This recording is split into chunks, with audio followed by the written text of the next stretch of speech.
Olá. Olá.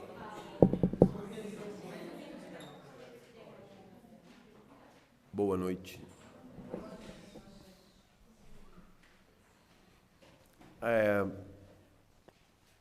Estamos então... Tá certo isso? Estamos então desenvolvendo alguns aspectos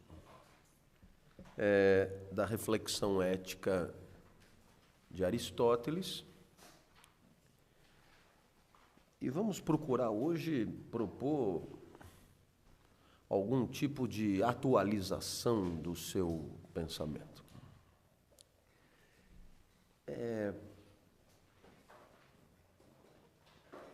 Aristóteles, ao classificar os tipos de conhecimento,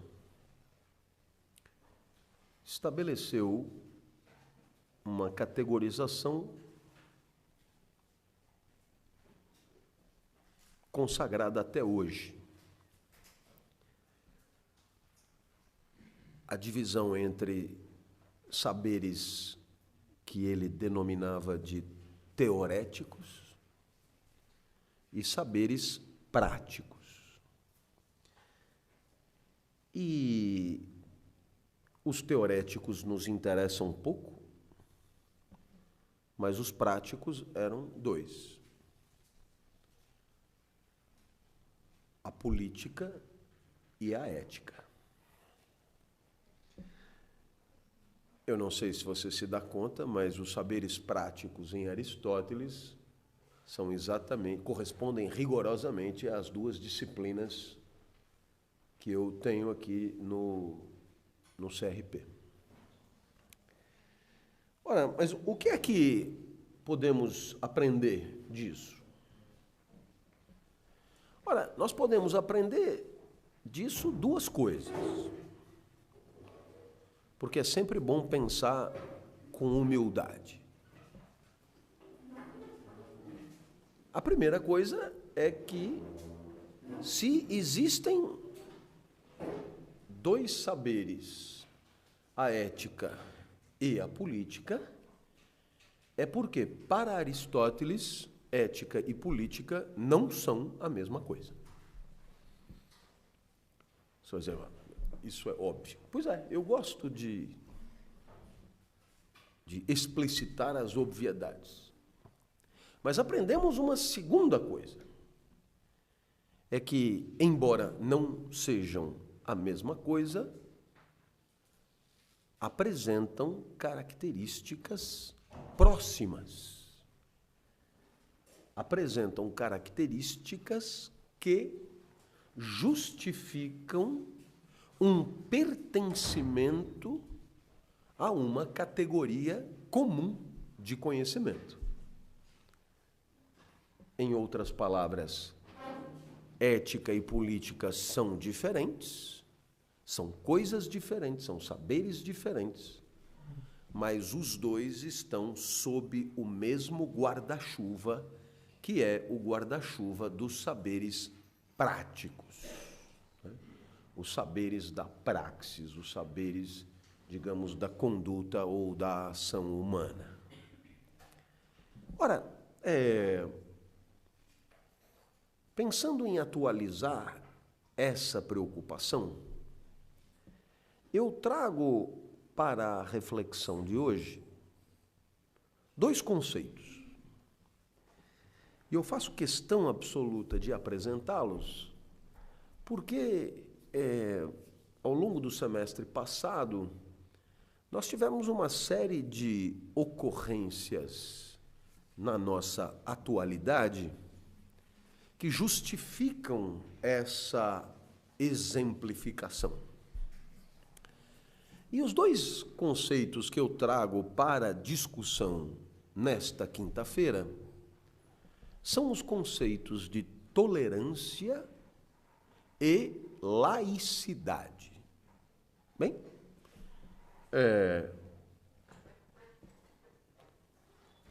qual é o mérito da escolha destes dois conceitos? é justamente permitir perceber o que Aristóteles entendia como relação entre ética e política, esta semelhança, essa proximidade que não se confunde com identidade. Tolerância e laicidade. Bom, eu vou desenvolver o meu tema em duas partes. E eu aprendi na minha pós-graduação, é uma lástima que ninguém tenha se preocupado em me ensinar isso antes, né? Que toda vez que você tem um tema, é conveniente quebrá-lo no meio, no sentido de tornar a exposição mais fácil.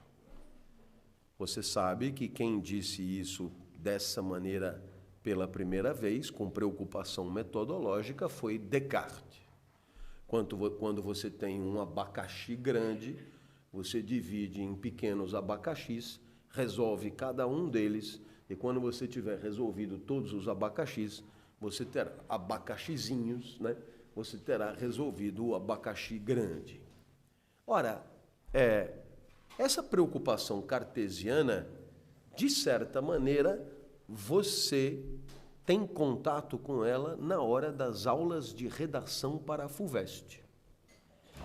Eu não sei se a FUVEST continua o que era, mas pelo menos o que era. Eu prestei FUVEST 1 milhão de vezes. E isso não quer dizer que eu tenha fracassado em todas antes de entrar, mas quer dizer que eu acabei prestando um monte de cursos aqui. Alguns eu fui até o final, como Direito e Filosofia, e outros eu parei rapidamente, como Letras e Pedagogia. Contando também as que eu prestei como treineiro, Sânscrito no primeiro colegial e Química no segundo colegial, isso já deu 7 vezes. Eu posso lhes garantir que fui aprovado nas 7. Mas o que eu aprendia na aula para redação? Que a redação tinha que ter 4 parágrafos. O primeiro parágrafo apresentava os outros 2, o segundo parágrafo era uma tese, o segundo parágrafo era meio que o contrário daquilo, ou complementar aquilo, e depois a conclusão. Continua assim? Se fizer desse jeito, rola, tá certo? Rola. Então, é uma pena que você tenha desaprendido completamente isso, porque quando você faz prova escrita, é normal que tenha desaprendido aqui, porque isso é um espaço de desaprendizagem muito eficaz, onde você não faz prova, não faz porra nenhuma, então, quando chega no terceiro ano... Então, o que é que você tem me entregue como prova escrita? Um vômito, né? Assim, o que vem na tua mente, você põe ali, não é? Quer dizer, quem daqui teve a preocupação de fazer um plano na hora de responder as perguntas que eu fiz? Ninguém. O que prova que a ECA continua firme, né? O que foi que eu aprendi mais? E aqui vai a dica.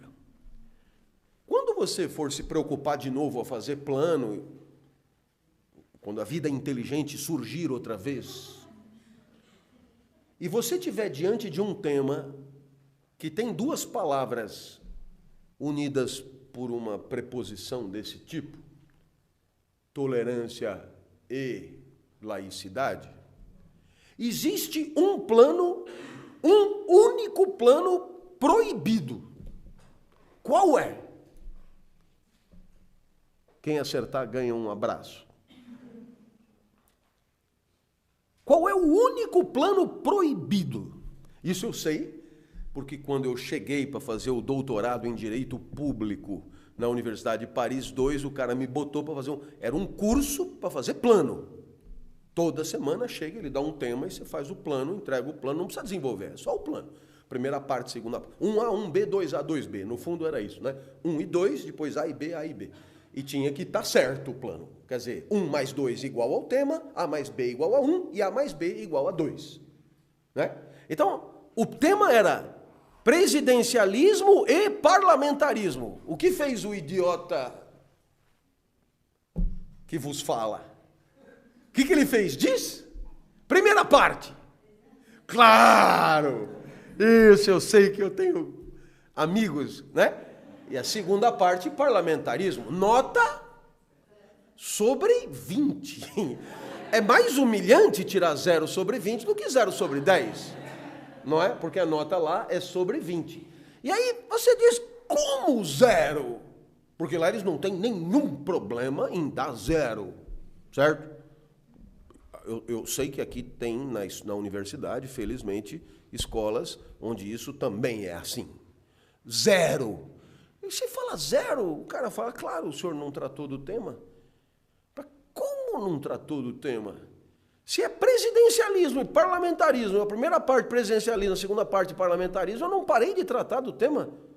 Ele olhou para mim com pena, e disse, não, o senhor não tratou do tema em momento algum. Por quê?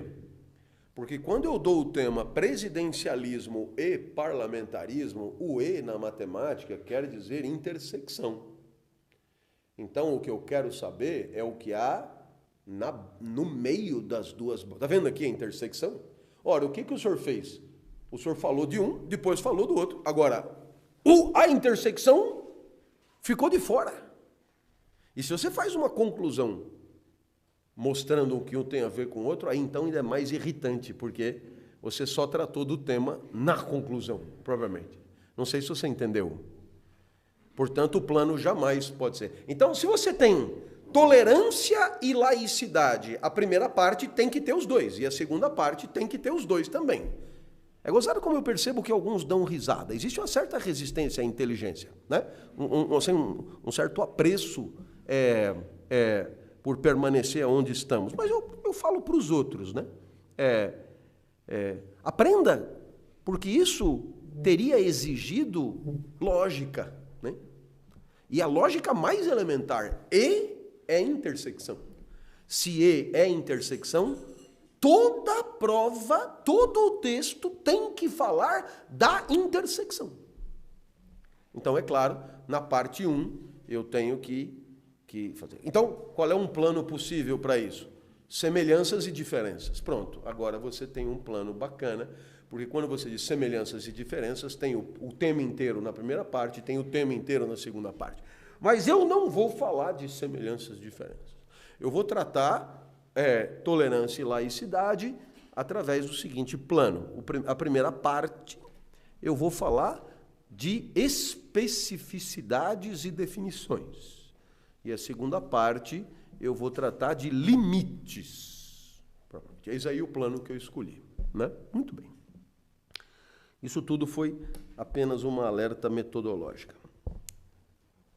O que é tolerância e o que é laicidade? Eu não preciso te dizer que quando nós estamos falando de laicidade, isso tem a ver com laico, né?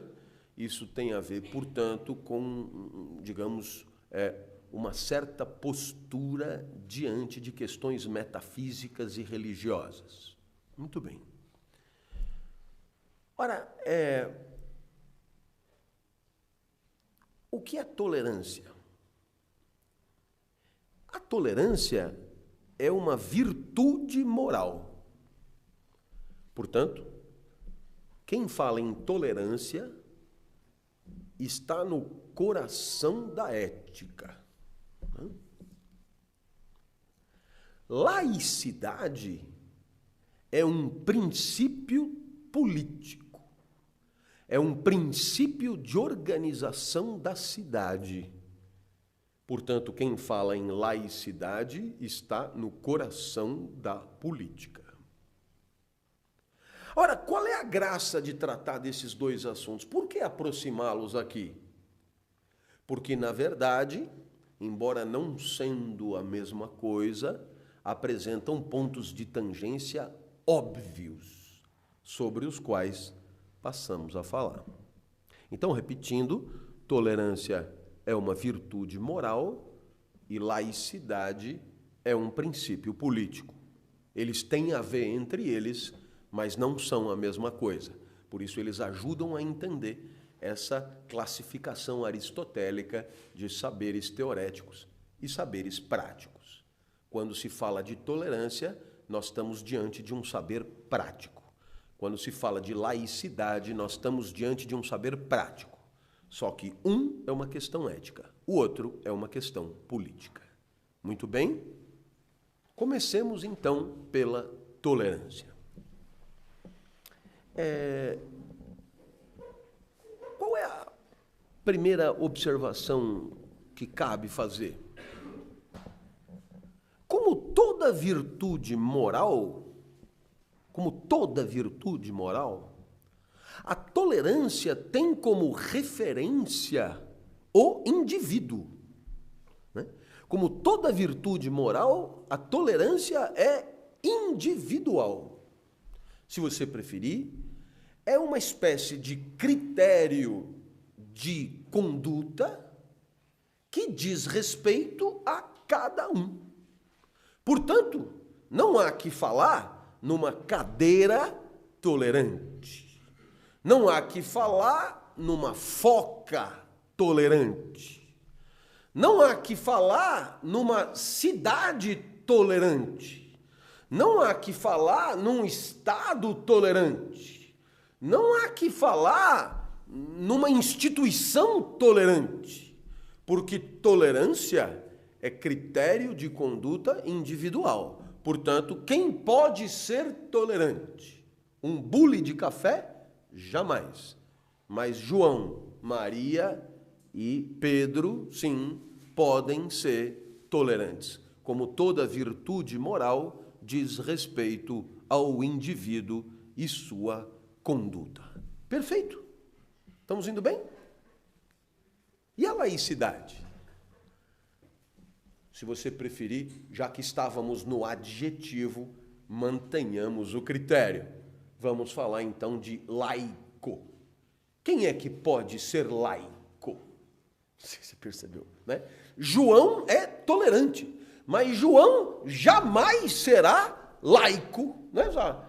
João é laico. Essa afirmação é tão absurda quanto, um criado mudo é veloz, né? Porque a velocidade não pode ser atributo de um criado mudo, como a laicidade não é atributo de João. Por quê? Entende? Não sei, eu posso tornar isso ainda mais claro. Você diz amargo. Aí você diz chocolate. Muito bem, porque o chocolate pode ser amargo. Aí você diz amargo. O cara diz para-choque. Não, um para-choque amargo não faz sentido, porque seria preciso degustá-lo e não se degusta para-choque. A amaricidade não é atributo possível do para-choque. Ora, a laicidade não é atributo possível de João. Porque laico é atributo de uma sociedade. Uma sociedade é laica, um estado é laico, um país é laico, mas João não. Estamos indo bem?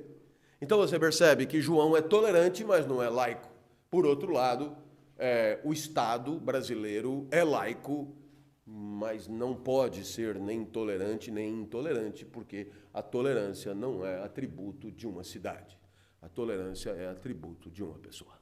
Como o amargo é atributo de chocolate. Tá indo bem? Estamos indo. Realmente é pegar pela mão de um jeito assim, que não faria com os meus netos. Não só por não ter netos, antes de mais nada, mas porque isso exige, digamos, um carinho infinito com o auditório. Que virtude é essa, a da tolerância? Ora, uma boa maneira de identificar o que uma coisa é excluindo o que ela não é. Isso é procedimento de humildade, né? E eu, muitas vezes entendia o que é o grande pelo pequeno, o que é o preto pelo branco, o que é o quadrado pelo redondo, o que é o etc. Então, é claro, a tolerância é uma virtude moral que se opõe ao ódio, que se opõe à cólera, que se opõe ao fanatismo, que se opõe à raiva, que se opõe à violência. Portanto, você percebe que a tolerância, ela não é um monte de coisa, né? Então, mas aqui vale a pena realmente refletir. Se ela não é tudo isso, positivamente o que ela é? É virtude que nos leva a aceitar pensamento, discurso e comportamento do outro que não aprovamos.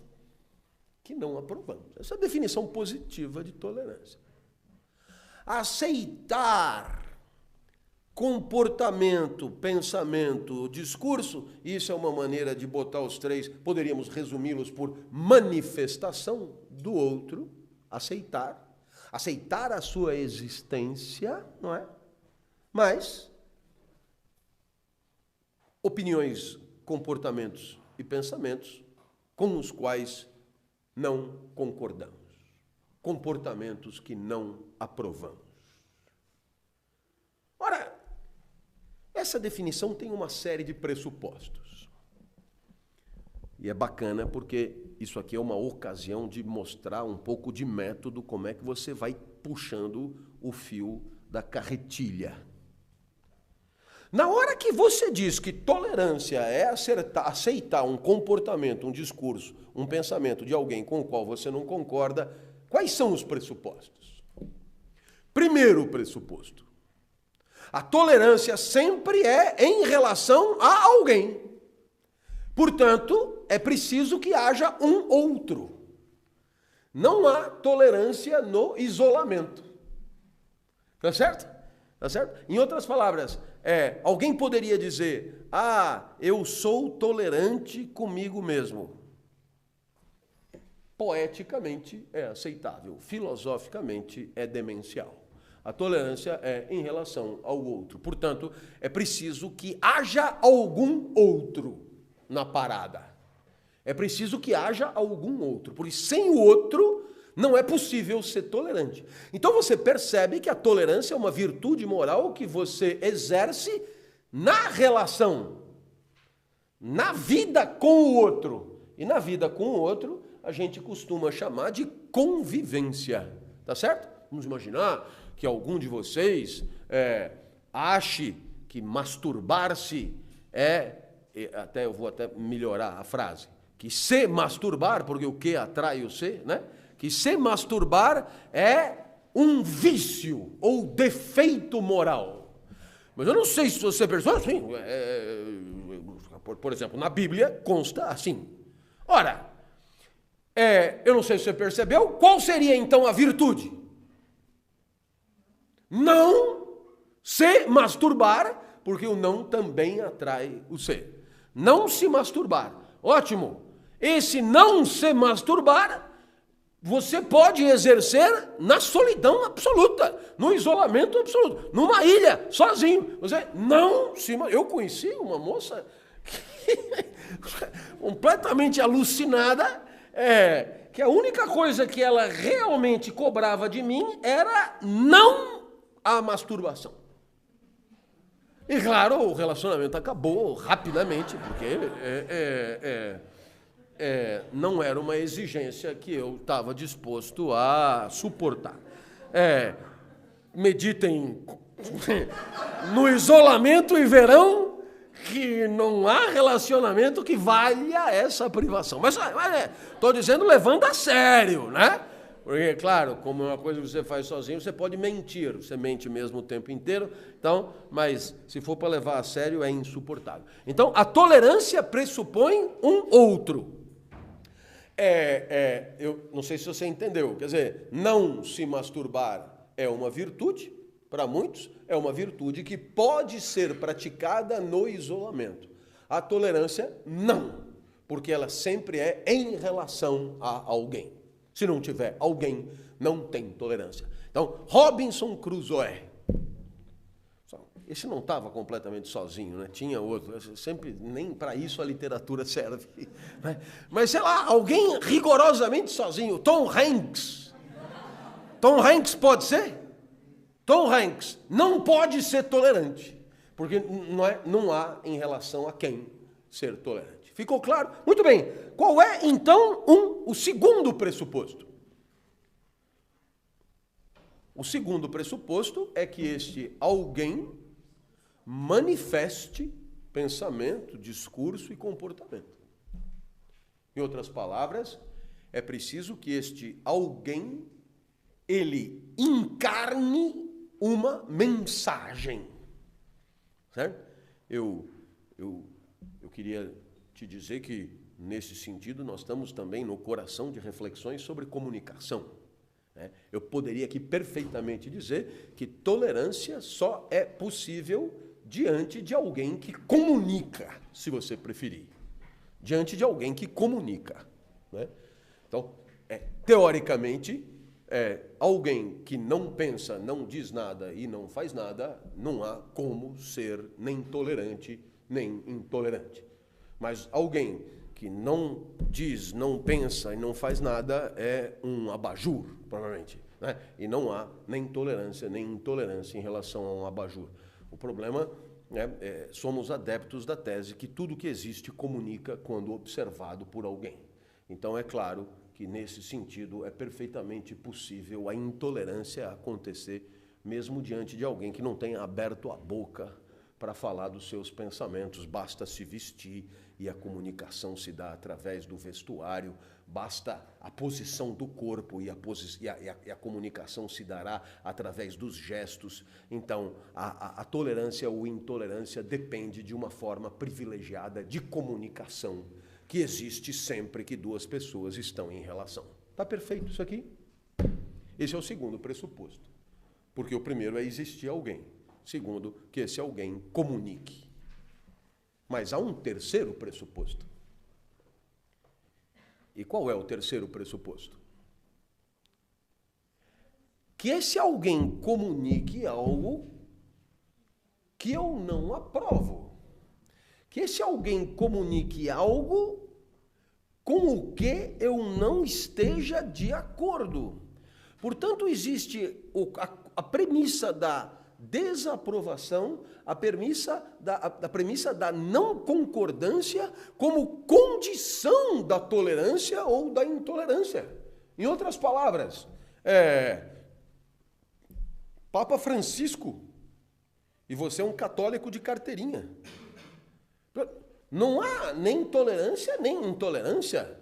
Essa virtude é uma virtude que não pode aparecer. Por quê? Porque a virtude da tolerância ou da intolerância só aparecem na discordância.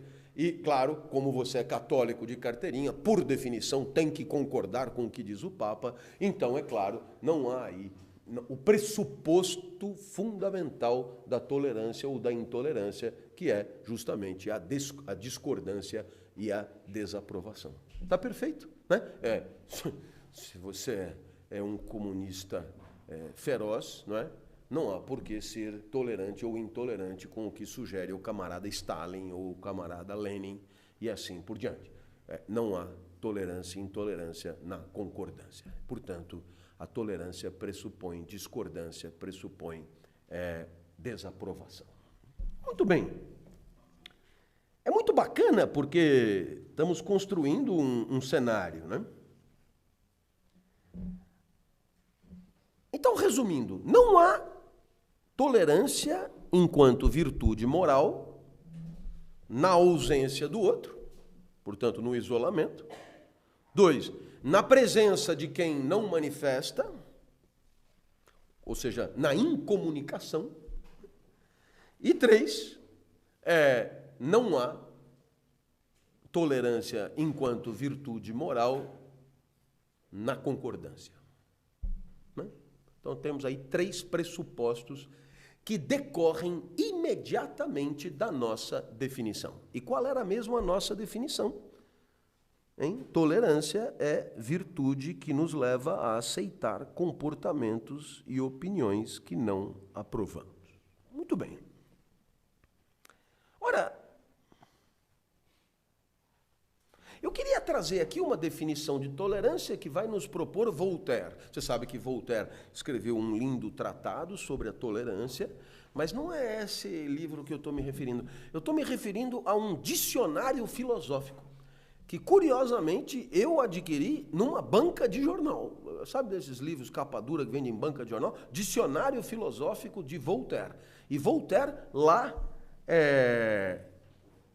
fala da tolerância e tem uma frase que eu fiz questão de colocar entre aspas, porque ela é extremamente rica para apresentar esta virtude. Eu não compartilho suas ideias, mas lutaria até a morte para que pudesse expressá-las. Do caralho.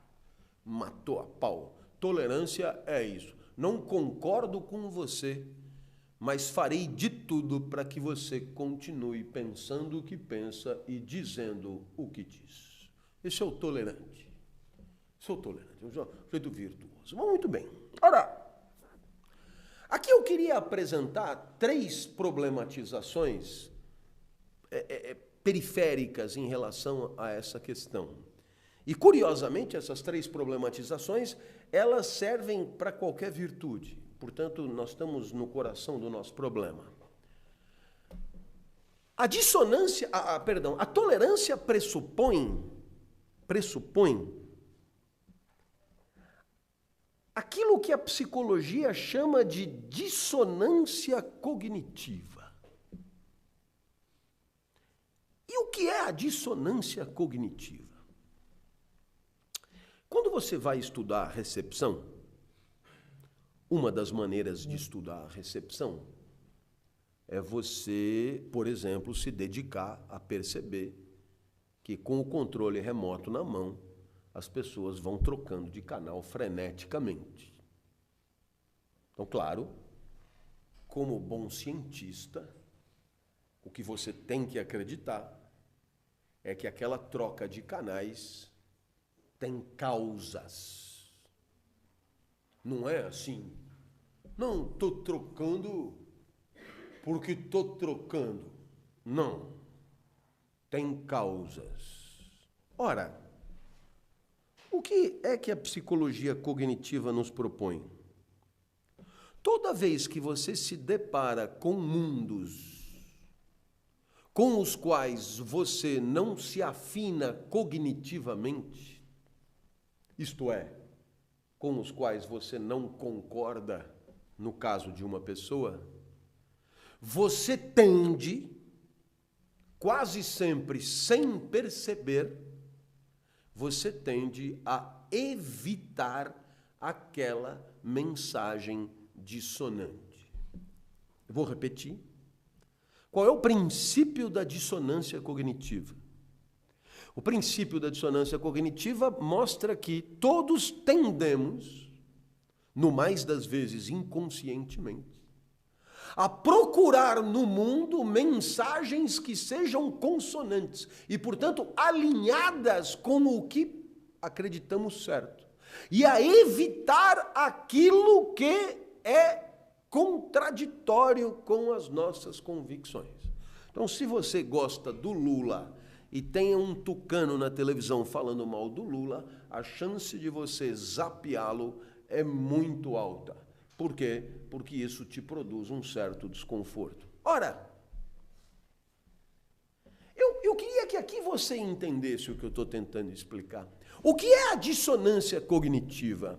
A dissonância cognitiva é uma tese científica.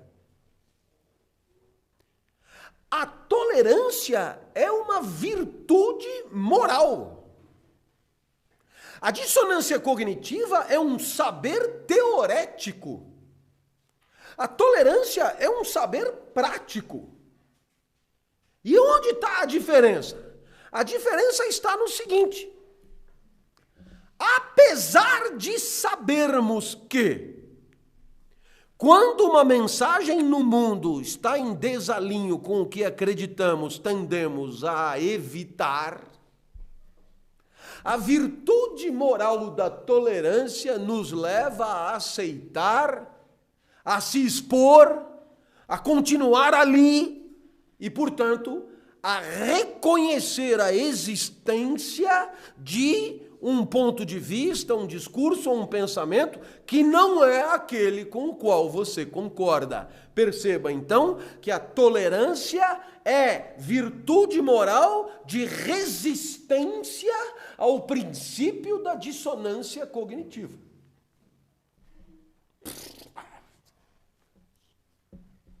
Quem foi que disse isso? Eu estou dizendo isso. Eu estou dizendo. Estou mostrando a atualização do... É claro que Aristóteles nunca falou de zapear e nem de estudos de recepção televisiva. Mas isso é uma maneira de você atualizar. Então, existe um saber teorético, dissonância cognitiva. Como é que é descoberto isso? A moda da psicologia. Põe 1000 pessoas diante de uma televisão e vê como é que elas zapeiam e tenta entender. Muito bem. Então, isso é uma teoria. Ótimo. Agora, ainda assim, continuamos livres. E o que é a tolerância? A tolerância é uma resistência, né, ao desconforto da dissonância. A essa tendência que temos de virar as costas para tudo aquilo que nos desagrada. Muito bem. Então, essa é a primeira proposta. A segunda reflexão, que me parece fundamental, é que, e eu na verdade estou dizendo um pouco a mesma coisa, mas com outro jargão e com outras palavras, para mostrar que os conhecimentos às vezes convergem. Eu gostaria de lembrar aqui dos afetos de alegria e de tristeza de Spinoza, sobre os quais falamos no semestre passado, até porque nem todos estavam aqui no semestre passado. E você se lembrará do que é a alegria. Alegria é o que é? Alegria é a passagem para um estado mais potente do próprio ser. Ora, quando é que acontece a alegria? Quando você encontra o mundo e o mundo cai bem. Ele é alegrador, ele é potencializador. Aprendemos também que a tristeza é o contrário, quando você perde potência diante de mundos que caem mal, mundos entristecedores. Ótimo. O que mais a gente aprendeu com Spinoza? A gente aprendeu o conceito spinozano de amor. E o que é amor? O amor é a alegria acompanhada da ideia da sua causa. Em outras palavras, você me alegra e eu sei que é você que me alegra. Portanto, eu só posso ser afetado de amor por você, porque você é causa da minha alegria e eu sei disso. E é claro que aí a gente teve que aprender o que é o ódio. E o ódio é o simétrico oposto. Você me entristece e eu sei disso. Portanto, eu só posso te odiar. Eu dei vários exemplos do staff burocrático local, pessoas com grande capacidade de entristecer e, portanto, que são dignas de todo o meu ódio. Ódio de Spinoza, lógico. Ora, o que tudo isso tem a ver com a tolerância? A tolerância é virtude moral, comportamento definido pela razão. E a tolerância é virtude moral que pressupõe uma tristeza. A tolerância é uma virtude moral na tristeza.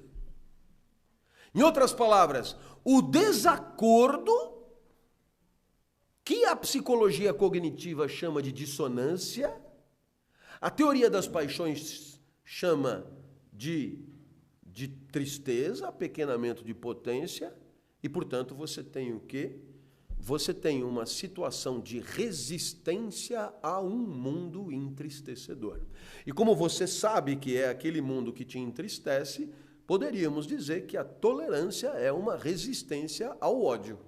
Aliás, a maneira como nós definimos na primeira linha dessa aula. Eu disse, né? O que a tolerância não é.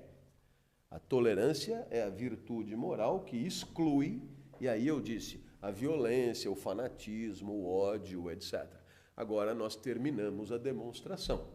Você diz coisa que eu não concordo. Você é causa da minha tristeza. Eu sei disso. Portanto, eu te odeio. Apesar disso, reconheço o seu ponto de vista. A tolerância é uma resistência ao ódio que eu sinto por você. Virtude moral que resiste ao ódio. A tolerância. Ficou claro isso? É perfeito. Ora, última observação periférica. Professor, eu não sei o que o senhor chama de central e periférica. Eu também não, é só para ficar bonito, dar a impressão que tem uma certa coerência. Né? Embora a tolerância seja uma resistência ao ódio, ela não se confunde com ele. Isso é muito importante. E é exatamente isso que nos permite retomar aquilo que algum dia talvez já tenhamos dito. Uma coisa é o amor e o ódio. Isso é o que você sente. A outra coisa é a moral. A moral é o que você decide sobre a tua vida usando a cabeça. Então você pode agir por amor. E você pode agir na moral. Ora, qual é a proposta? A proposta é que as virtudes morais são a imitação do comportamento de quem ama. Portanto, as virtudes morais são o quê? Uma exclusão deliberada racionalmente do comportamento de quem odeia.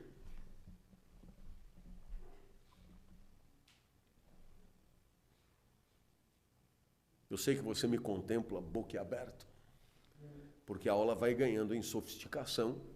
Eu não entendi porra nenhuma. Então, vamos dar exemplos. Nos dias de hoje eu viajo todo dia. E todo dia eu trago um presente para minha filha.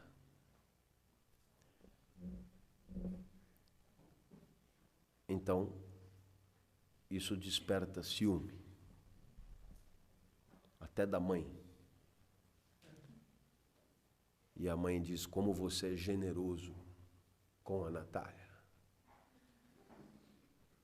E eu sou obrigado a esclarecer, não há generosidade nenhuma. O que há é amor.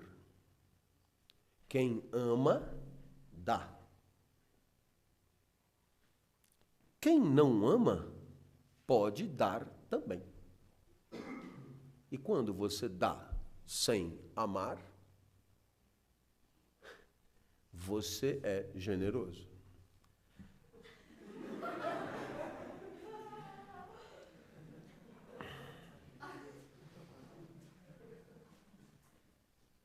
Não sei se já aconteceu isso com você. Você certamente já deu por amor. Mas eu tenho certeza que você também já deu sem amor. Deu porque decidiu dar. Deu porque pensou. Deu na moral.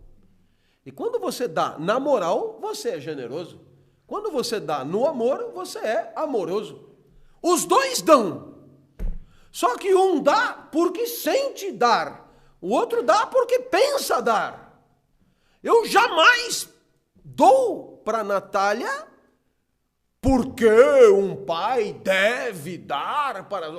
Nunca precisei pensar no decálogo do bom pai.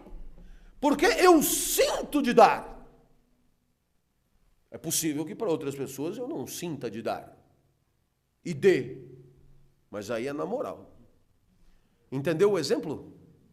Então você percebeu que a generosidade é uma imitação pensada do comportamento daquele que, porque ama, faz sem pensar. Tá perfeito? Muito bem.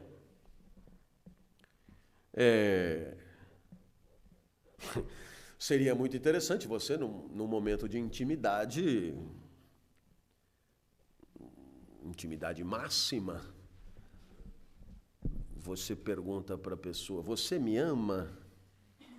E a pessoa diz, não. Isto é um gesto pensado na mais estrita filosofia moral, é um gesto de generosidade. Não há aqui nenhum amor. Estou convencido de que dar é melhor do que não dar, mas é por uma questão moral. Amor não há nenhum.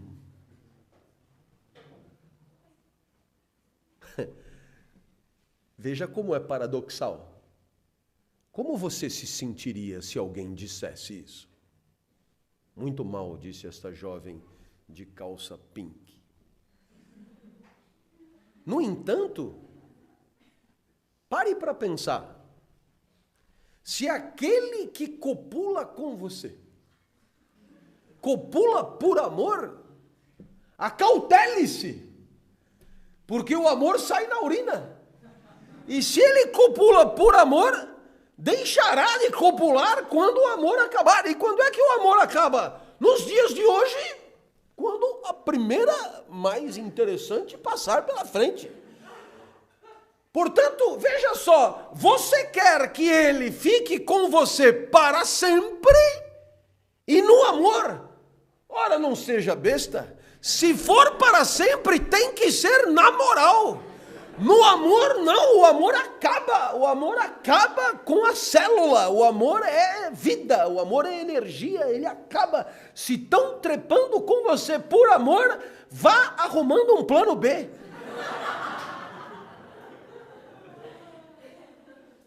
Portanto, qual seria a solução para manter a promessa do altar, de ficar para sempre? Sem amor, na moral. Porque na moral, aconteça o que acontecer com o sentimento, a virtude moral permanecerá mesmo. Eu transarei com você até o momento que eu tiver pinto, eu transarei com você. Se eu te amo ou se eu te odeio, porque o amor e o ódio, basta o semáforo fechar e você muda, né? Se eu te amo ou se eu te odeio, nenhuma importância. Estarei aqui, ereto, vertical, para te comer, na moral.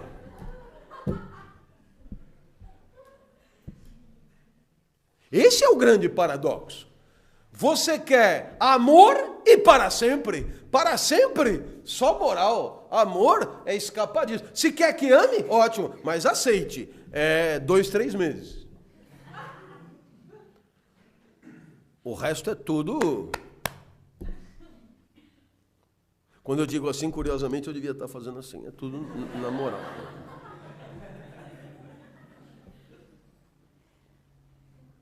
Né? Tomemos um segundo exemplo. Você é doido por alguém. Já aconteceu? A sensação que eu tenho é que isso é cada vez mais raro. Eu não sei se eu também não tenho conversado muito com as pessoas. Porque eu passo 90% do meu tempo em sala de embarque. Então, eu não sei se as pessoas ainda se apaixonam. Mas quando você gosta de alguém, não tem como trepar com outro. Até tem. Mas é horrível, velho. Você não tem nada mais desagradável do que trepar com um pensando no outro. Já aconteceu isso com vocês? Você faz de ódio, né? Tomou um chifre, vou devolver. Encontra o primeiro, né? Ponto de ônibus da Poli, você encontra o... Onde você foi parar? Né? Degradação em estado máximo.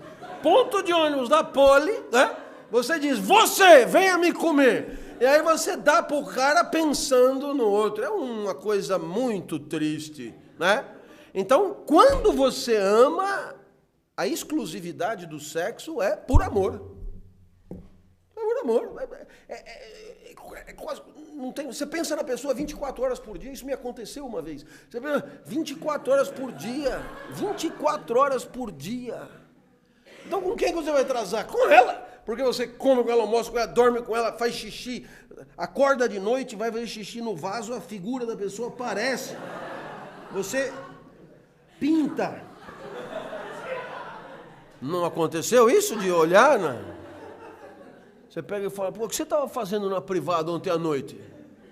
Né? Então, claro, mas você concordará comigo que nesse caso de você não conseguir fazer sexo com outra pessoa que você ama muito uma, nesse caso não há fidelidade nenhuma. O que há é amor. E o que é a fidelidade? É essa coisa de trepar com um só. Eu digo, nesse contexto.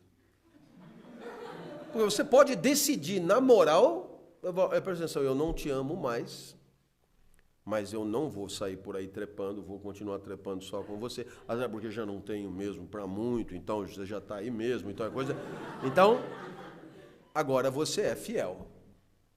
O fiel é aquele exclusivo sem amor. Né? No lugar que precisa de um contrabaixo. Muito próximo da morte, o fiel, né, Zé? O camarada exclusivo sem amor, a inexigibilidade de conduta adversa. É o caso de um despachante, por exemplo. O despachante, ele trabalha numa baia fechada, assim, onde ele só vê o outro despachante. Esse sujeito é fiel, por quê? Não tem, nem que ele quisesse, né? Não tem como. Pois então chegamos no terceiro exemplo, que é o que nos interessa. Você ama desesperadamente alguém, ama de tudo que é jeito, a moda de Platão, a moda de Aristóteles, a moda de tudo que é jeito, ama porque deseja, ama porque alegra, ama porque se preocupa, ama porque... faz um coquetel de amor. E é claro que quando você ama desse jeito, você topa qualquer parada. A pessoa, por exemplo, não vai perder o show inédito que reúne Michel Teló e Luan Santana.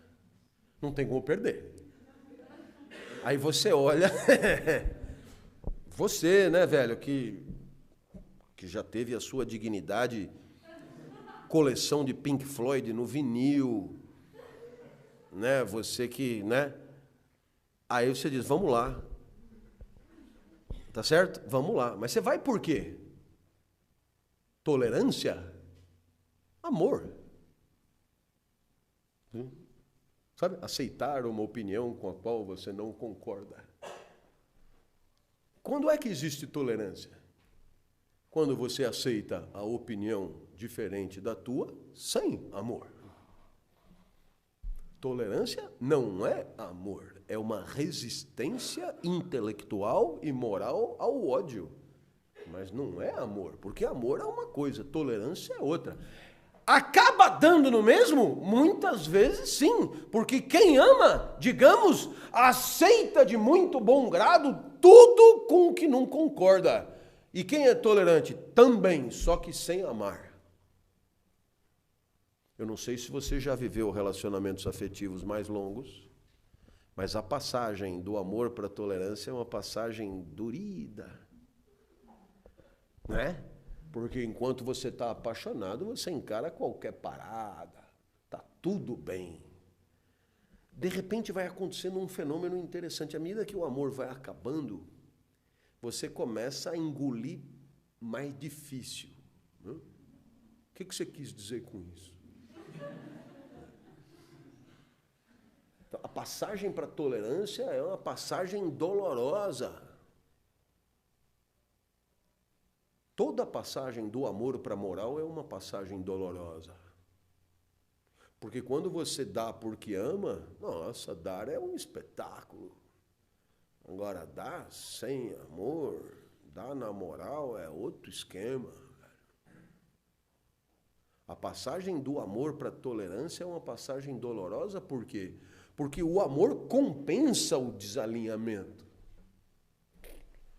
Você está completamente apaixonado, o cara pega a toalha molhada, joga na cama, você ri, você pega a toalha, se enxuga com a toalha molhada, o cara passa a toalha no saco, você passa não sei aonde, é tudo certo, é tudo caralho. À medida que o amor vai acabando, você fala, não faça mais isso, eu não gosto disso, eu não gosto disso. Então você percebe que o círculo vai girando ao contrário. E à medida que vai cada vez mais o tamanho do sapo aumenta, né? Porque você já não ama, e aí é foda. E o que é bacana, quase sempre quando o amor acaba para um, também vai diminuindo para o outro, aí o outro já força, então eu vou fazer mesmo agora. O outro antes dava uma diminuída, agora ele não diminui nada. Gases noturnos. Dificilmente você vai soltar um na cara da pessoa na primeira noite. Mas depois de 20 anos, não, porra, você, né, não vou me segurar nem fudendo. Aí o outro fala, e aquilo é um processo incendiário, terrível. Então, a tolerância é sem amor, é na moral. E acredite, muitas vezes consideramos e chamamos de tolerante aquele que está em estado amoroso. A tolerância precisa que o estado amoroso acabe para ver se o sujeito é de fato tolerante. É você aceitar o teu ponto de vista, não concordar com ele, respeitar, sem ter por você nenhum afeto, nenhum interesse de ordem afetiva. Ficou claro tudo que eu expliquei? Não é show de bola, cara? Não é? Muito bem, eu continuo com os pressupostos da tolerância. Só agora que eu vi que eu pulei uma página.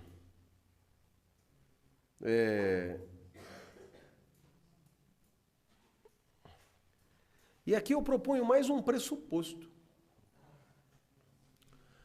Só podemos ser tolerantes e, portanto, intolerantes diante de manifestações que poderiam ter sido outras.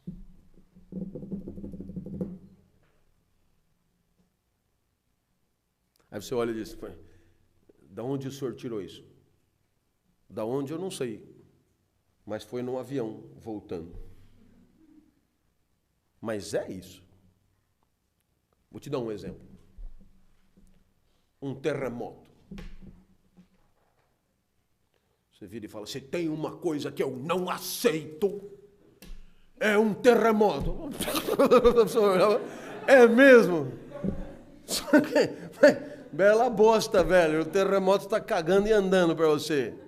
Por quê? Porque o terremoto é um terremoto, não tem tolerância ou intolerância diante de um terremoto. Ou então ao contrário, não, o terremoto tem todo o direito de terremotar, porque, né, se você falar isso, ele fala aquilo, o terremoto terremoteia.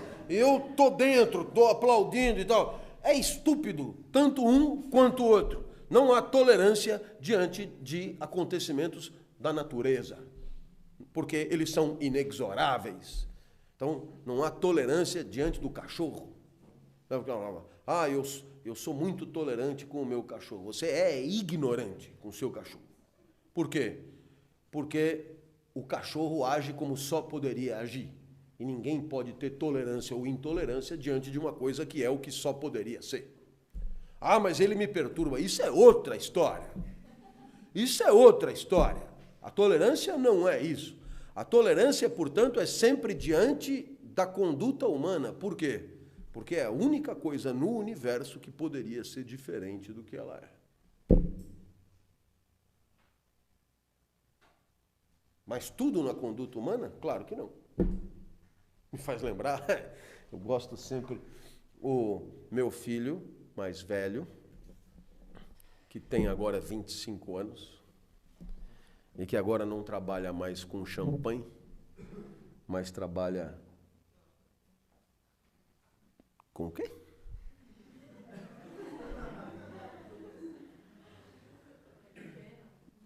Trabalha com o quê? É? Você está bem, moça? Tudo bem? Né? Esse problema de dar aula na quinta-feira é esse. Então,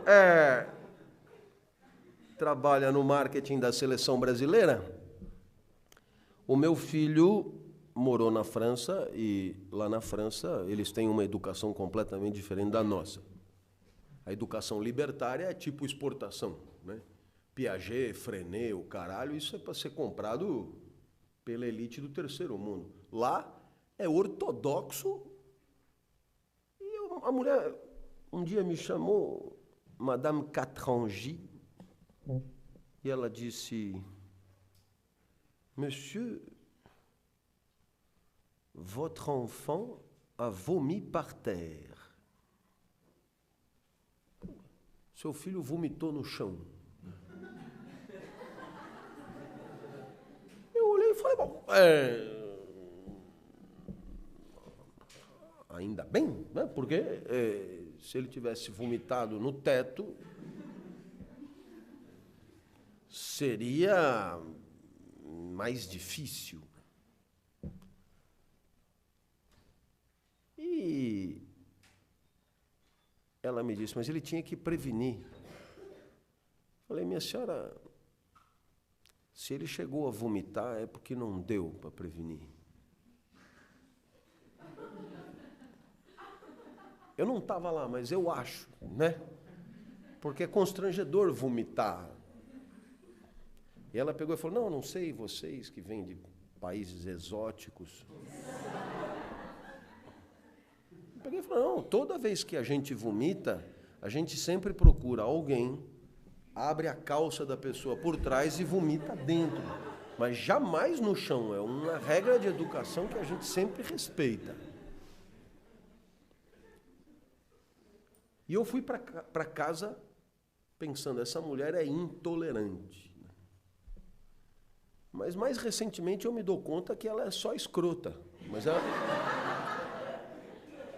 Porque o ato de vomitar justamente é um ato inexorável, é um fenômeno da natureza e não pode haver intolerância com relação a um fato inexorável.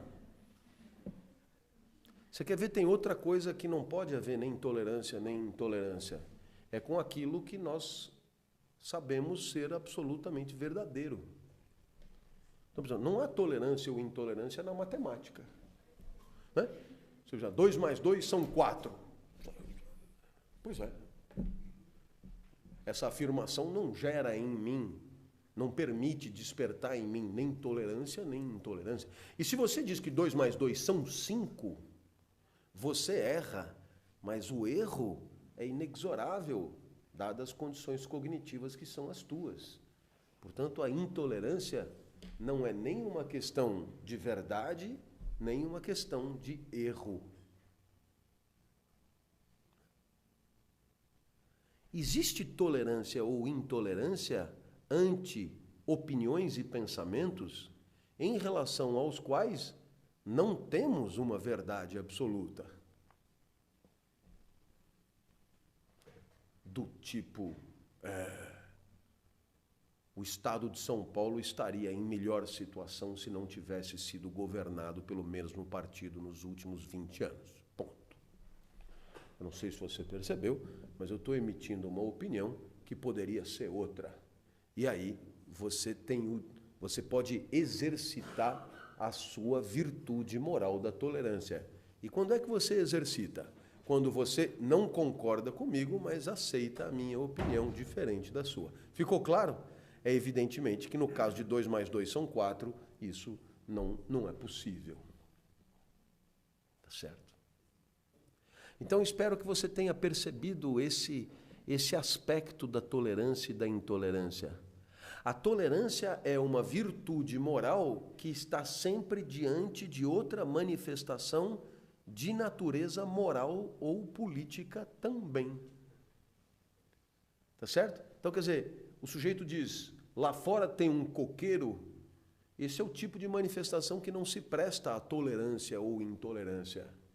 Mas se você diz, achei do caralho o que fez o jogador Sheik, né?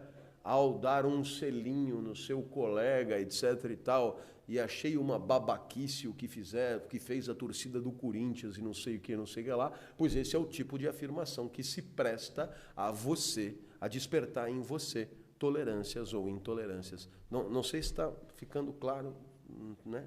Qual é o real objeto da tolerância e da intolerância. A tolerância é uma virtude moral que tem por objeto outra manifestação moral. Né? As outras palavras, o objeto da tolerância não é uma manifestação de conhecimento fático. Né? O Brasil foi descoberto por Pedro Álvares Cabral. Ponto. Não há diante de uma afirmação como essa tolerância ou intolerância. Mas se eu disser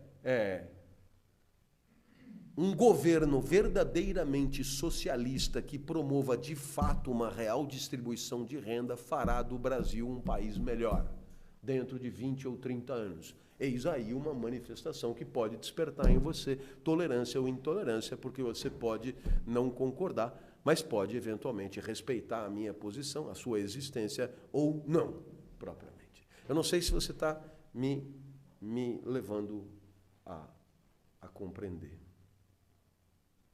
E por que eu estou insistindo tanto com isso? Porque quando a gente abre o jornal, nos dias de hoje, a discussão sobre a tolerância e a intolerância é uma discussão que está praticamente em todas as páginas. É a Zimbaeva que fala, né? Aí você tem o Feliciano que fala, aí você tem... E você percebe que claramente, a questão da tolerância é uma questão que está implícita nas discussões, nos comentários, nos editoriais e assim por diante. Mais um pressuposto da tolerância. E que vale para qualquer virtude moral. A tolerância só é virtude moral quando podemos ser intolerantes.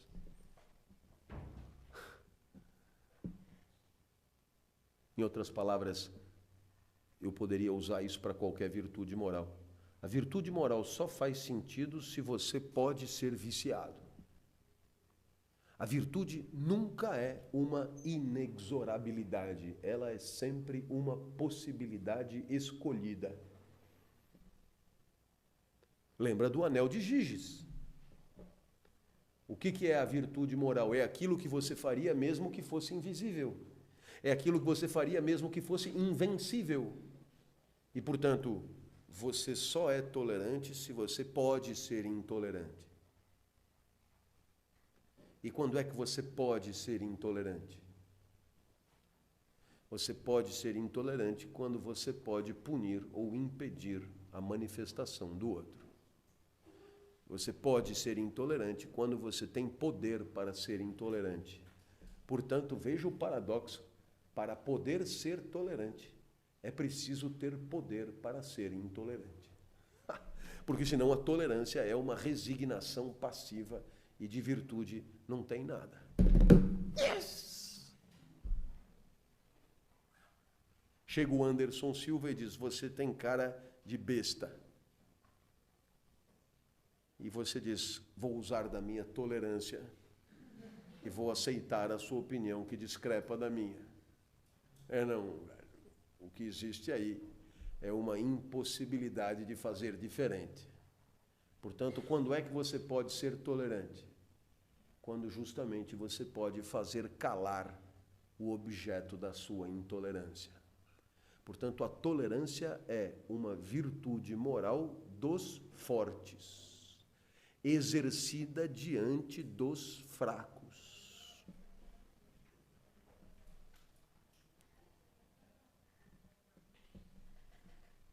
O filho diante do pai não pode exercer a tolerância ou a intolerância.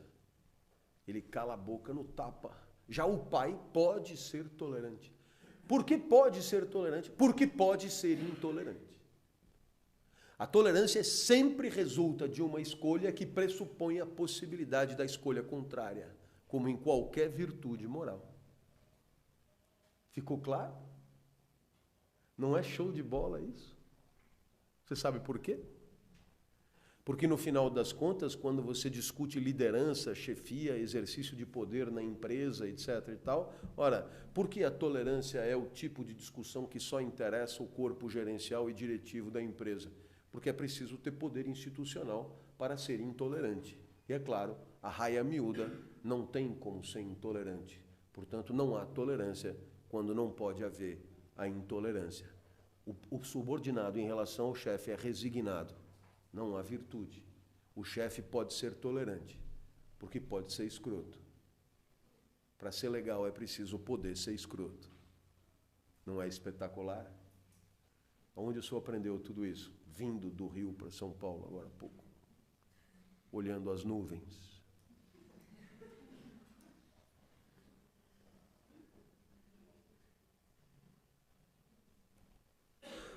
Bom, nesse momento valeria a pena fazer uma reflexão sobre limites.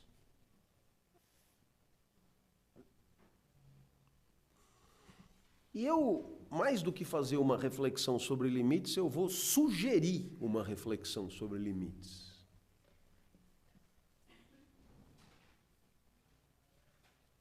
E por que eu vou sugerir uma reflexão sobre limites?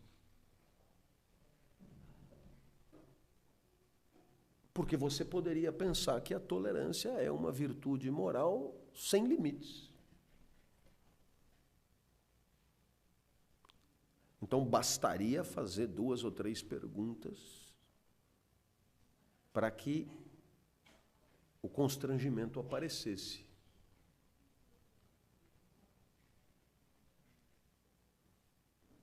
Imaginemos que alguém esteja impondo severa surra a uma velha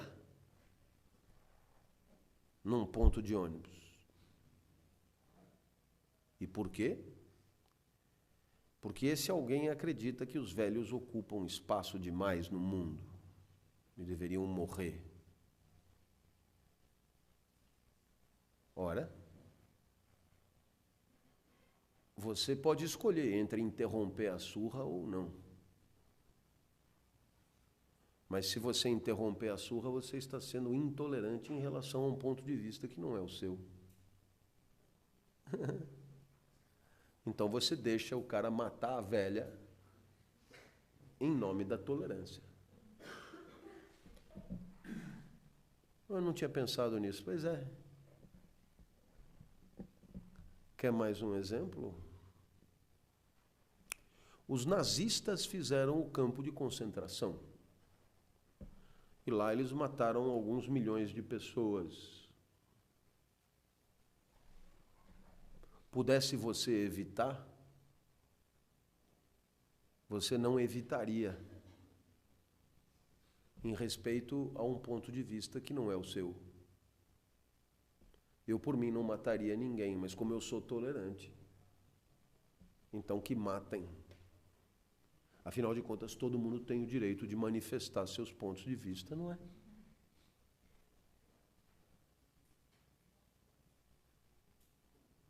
Alguém constrange alguém à prática do coito. E você pode interromper, vendo a vítima reagir. Mas em nome da tolerância, quem é você para julgar, não é? Problematização da frase do Papa. Quem sou eu para julgar? Pois é, mas a tolerância tem limites. Você pode, eventualmente, não julgar quem queira ser gay. Mas se alguém quiser estuprar uma criança de 5 anos, talvez seja melhor que você julgue. E impeça, se puder, demonstrando toda a sua intolerância e inconformidade com aquela manifestação. Eu não sei se você percebeu, mas a tolerância fora dos limites é imoral, é um vício, deixa de ser uma virtude. É por isso que eu insisti com vocês, desde que eu entrei aqui no primeiro dia, que o nosso estudo é um estudo de complexidade. Porque eu fiquei 1h30 defendendo a causa da tolerância. E bastaram 3 minutos para pôr para fuder tudo.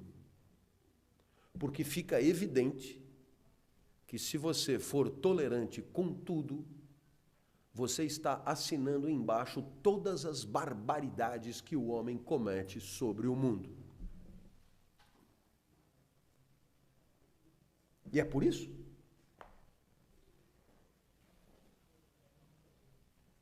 que eu proponho aqui um limite. E é claro que eu vou propor esse limite e submeto esse limite à reflexão de vocês. E vocês farão essa reflexão em casa. A tolerância só é virtude moral quando ela impõe a si mesmo um recuo, uma privação em favor de um outro qualquer.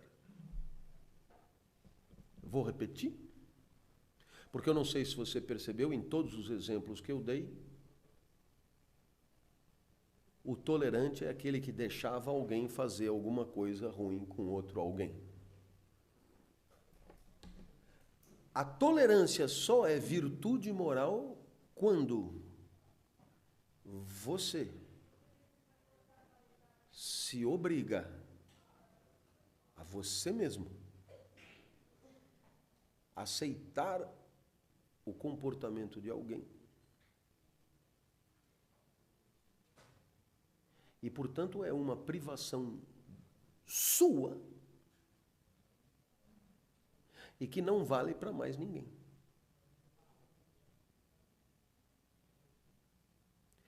Quando você faz esse limite,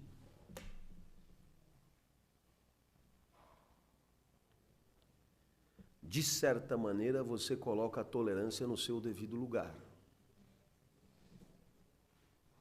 E qual é o seu devido lugar? O seu devido lugar é o lugar da moral.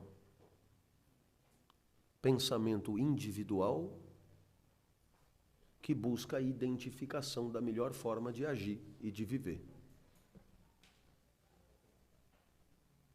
Aonde está o verdadeiro problema desses limites da tolerância? É querer fazer da tolerância uma regra política. Porque a regra política que corresponde à tolerância individual, nós vamos tratar com o nome de laicidade.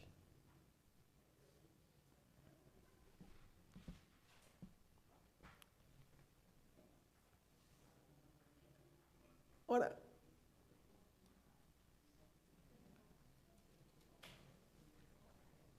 conforme eu disse, a laicidade não é uma virtude moral.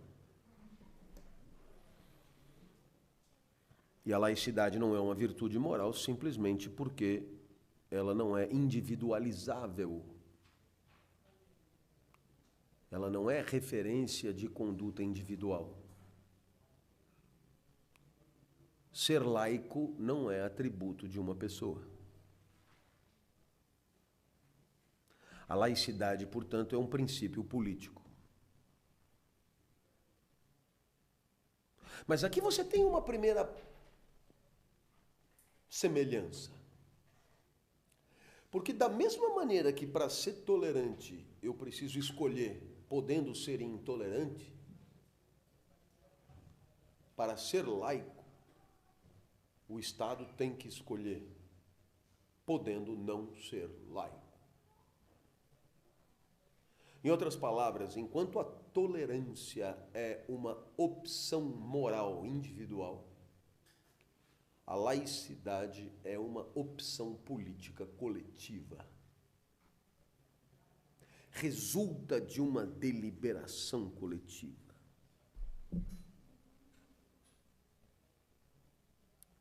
Alguém poderia imaginar que a laicidade significa ateísmo. Mas isso é uma barbaridade. Um Estado laico, uma sociedade laica, jamais quis dizer uma sociedade onde ninguém acredita na existência de Deus.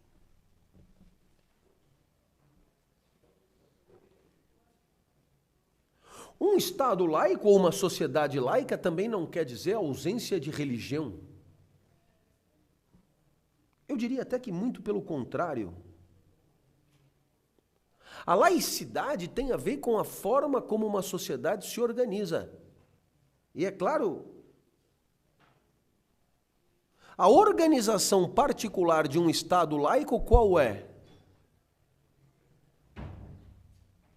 A de independência em relação às instituições religiosas. Isso não significa que elas não existam. Isso não significa que as pessoas não acudam aos cultos religiosos, muito pelo contrário.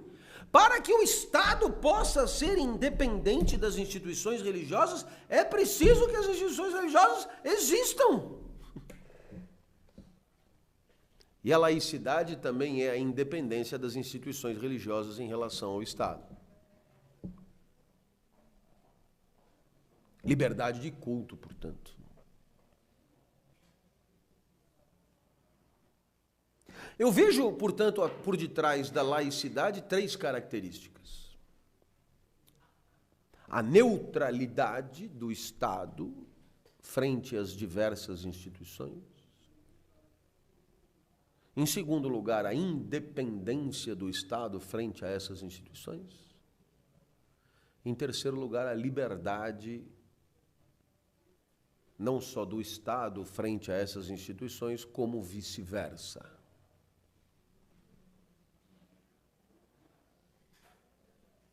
Neutralidade, independência e liberdade. 3 características da relação entre o Estado e as instituições religiosas. Agora, por que razão isso nos interessa?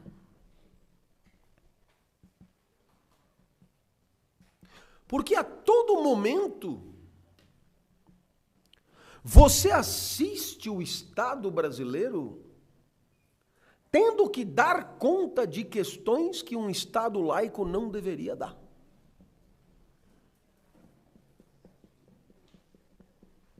E, naturalmente, quando você tem representantes mandatários das instituições religiosas ocupando postos de comando dentro do Estado, isso não facilita muito.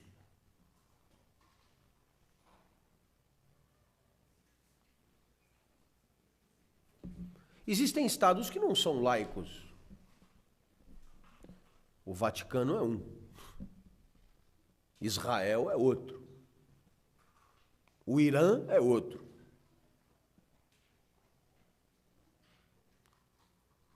Mas a Albânia é outro.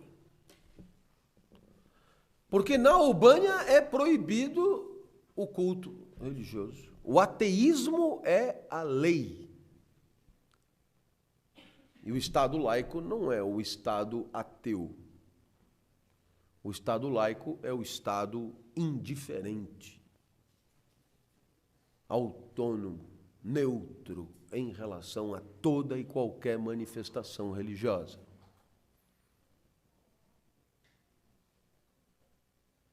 Ora, nesse momento você poderia perguntar, mas aonde está a tangência mais próxima entre a tolerância moral e a laicidade política?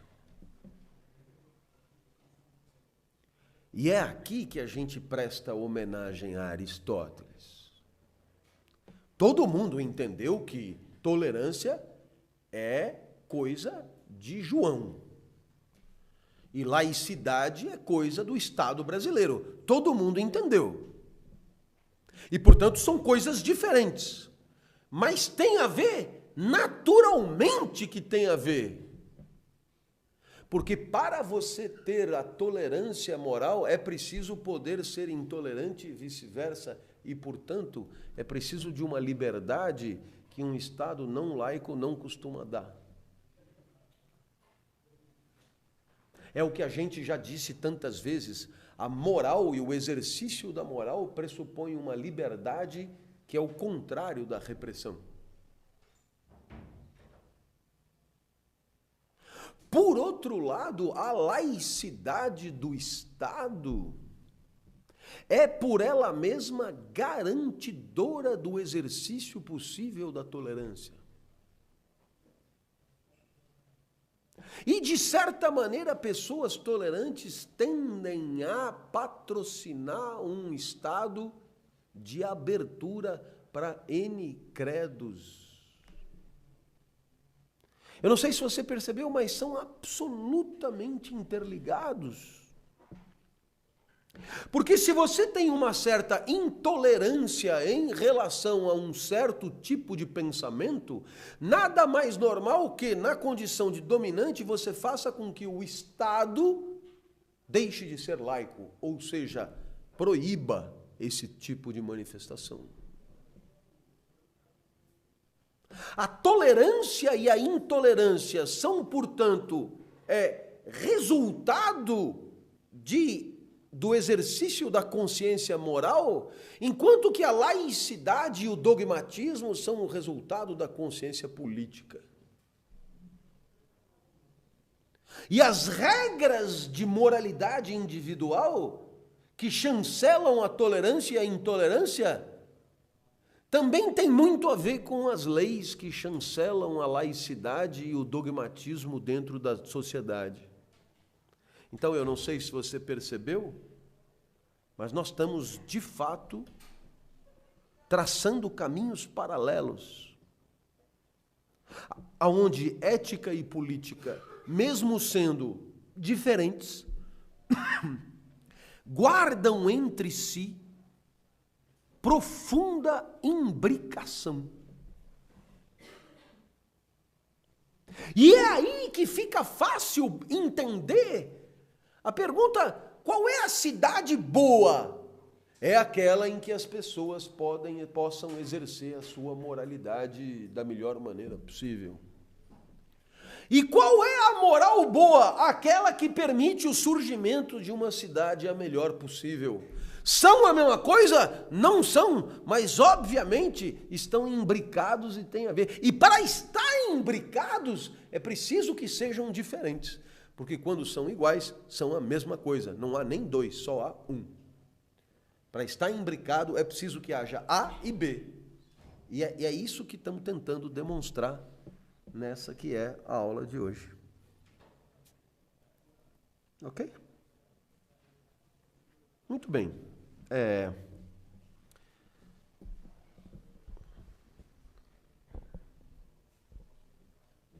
Um segundo aspecto que eu queria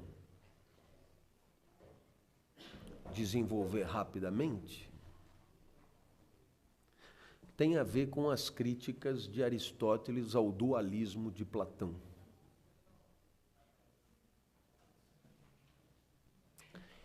E esse dualismo de Platão, em especial o dualismo antropológico, que divide o homem em corpo e alma, Aristóteles faz uma série de perguntas que vale a pena apresentar aqui.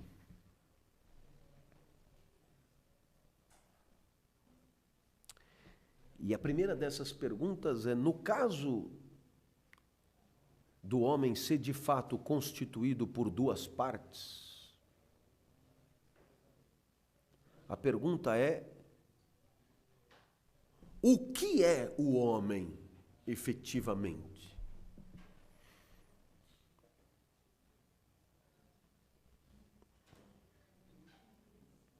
E aqui você tem um problema, né? Porque se o homem é constituído por duas partes e elas estão em relação, você poderia dizer que o homem é a imbricação ou a relação entre corpo e alma.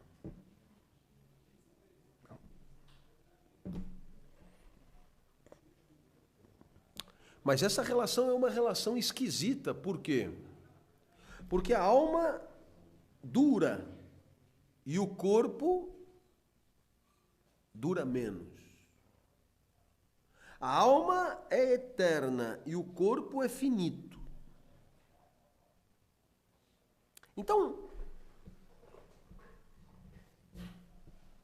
é claro que a pergunta primeira e mais óbvia é: como é que uma coisa material se relaciona com uma coisa imaterial? Porque se relacionar é bem isso. A transforma B, e B deixa de ser B, e B transforma A e deixa de ser A. Então, poderíamos tentar alguns exemplos. Eu penso, atividade da alma, em ir embora. Então, a minha alma comanda o meu corpo e eu saio andando. Então você tem um dualismo em que a alma age sobre o corpo.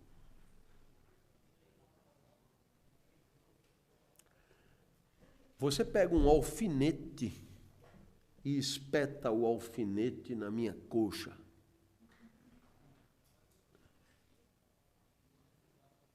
Então eu estou cutucando o corpo e a alma sente dor. Então você tem aí uma espécie de relação de vai e vem, né? De mútua interação entre corpo e alma tão consagrada.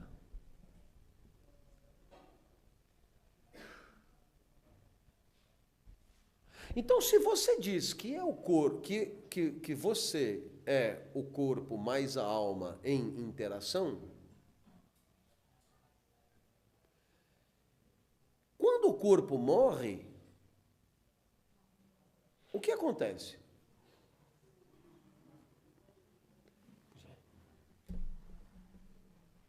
Se você é a interação de corpo mais alma e o corpo morre, o que acontece?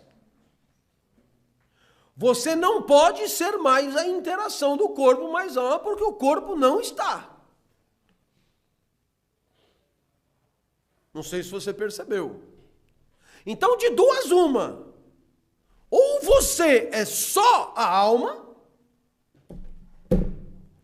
Agora, se você é o corpo mais a alma, não tem vida eterna porra nenhuma, não tem vida após a morte, não tem alma, não tem você depois. Porque se você é corpo mais alma, desapareceu o corpo, lamento. Se você é duas partes, uma cai fora, não há mais você.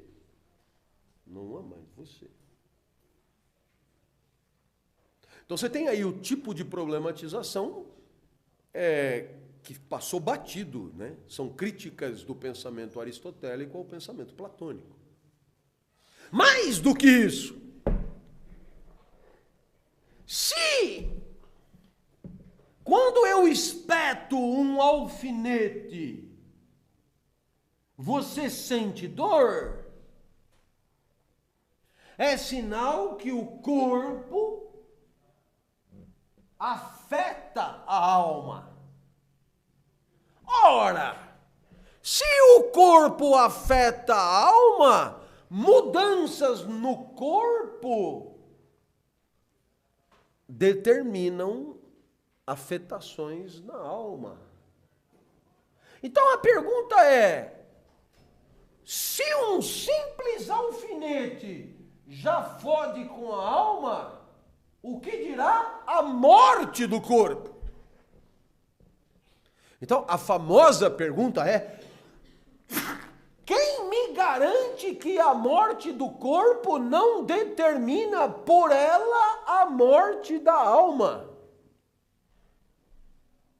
Porque se um simples alfinete já faz a alma sofrer tanto, o que dirá a decomposição definitiva do corpo? Ora, do mesmo jeito que você não pode me garantir que tem vida eterna, também não pode me garantir que a alma não morra. E todas essas perguntas Aristóteles faz para quê?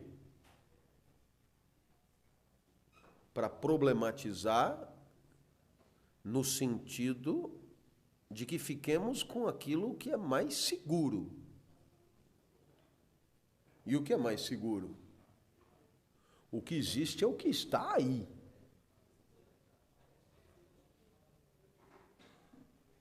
E se você pensa, é o corpo que pensa. E se você quiser chamar de alma a atividade pensante do corpo, fique à vontade. Desde que você saiba que a alma é o corpo quando pensa. A alma é o corpo quando sente. E aí fica fácil, porque acabou a vida, morre o corpo e ficamos... Porque isso nos desobriga de considerar a possibilidade de você continuar existindo depois de morrer.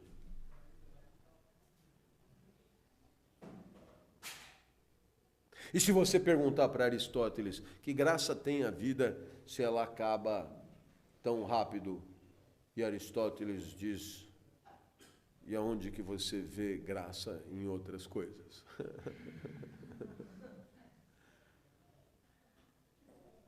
Talvez o mundo não seja mesmo um lugar de coisas engraçadas. Portanto, a partir de agora nós temos um problema para enfrentar. Se aceitamos a hipótese dualista, é bem confortável porque temos liberdade para escolher entre tolerância e intolerância, porque é a alma que faz isso para nós. É uma virtude moral, coisa da alma que pensa. E mesmo que o corpo deseje outras coisas, a virtude moral se impõe. Lembra, a tolerância é uma resistência contra o ódio, né? O corpo odeia, mas a alma não, segura na manha. Você tem que ser tolerante, etc. e tal. Então, o dualismo resolve o problema da liberdade em relação aos apetites do corpo, porque a alma, sendo independente, é soberana. Ótimo. Só que quando você compra o dualismo, você compra um abacaxi enorme, porque você tem que engolir com batata, que tem uma alma imaterial, sabe-se lá onde ela fica, né? Que quando você nasce, gruda no você, sabe-se lá por obra de quem, e quando você morre, desgruda de você, e sabe-se lá para onde vai, e você tem um abacaxi fudido, porque toda essa história enfim, ela tem que ser engolida mesmo com batata, porque na hora da demonstração racional, ela é de difícil demonstração. Muito bem, então o dualismo é embaçado. Então fiquemos com o monismo. Só existe o corpo, mas aí, se só existe o corpo, o problema é outro. Porque se eu sou um só, eu não posso aceitar que dentro de mim, que sou um só, possa ter o corpo que deseja uma coisa e eu decida, o mesmo corpo decida o contrário. Vocês entenderam? O corpo pinto duro e o corpo deliberação moral é o mesmo. É completamente absurdo. Você está lá fazendo uma aula de hidroginástica, professora, com topografia inenarrável, e você quer agarrar a bunda da professora de hidroginástica. O corpo clama. Você sabe como o corpo clama? Eu não vou entrar em detalhes, mas algum dia você poderia se perguntar como é que o corpo clama. O corpo clama, ereto, vertical. E aí, o mesmo corpo decide nada de passar a mão na bunda da professora.